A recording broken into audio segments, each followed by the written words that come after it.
રામ નામ એ જ્યારે પુલ બાંધ્યો હતો રામ નામનો, ત્યારે એ પુલની અંદર જ્યારે રા અને મ એવા શબ્દો લખવાથી એ પથ્થર પણ સમુદ્રની અંદર આખો એ પુલ બની ગયો હતો રામ નામથી. આમ રામ નામથી એ પથ્થર પણ તરે છે.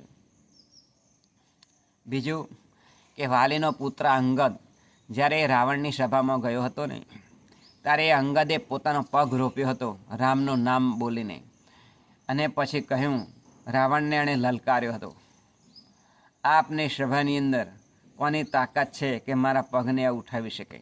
ત્યારે તેમનો પગ એ ઘણા બધા યોદ્ધાઓએ એ ઘણી બધી મહેનત કરી, પરંતુ એ પગ એ હલાવી શક્યા નહીં. એટલું જ નહીં, પોતે રાવણ પણ એ આવી અને પૂરી તાકાત એ લગાવે છે, છતાં પણ અંગદનો પગ એક તસુ પણ હલી શકે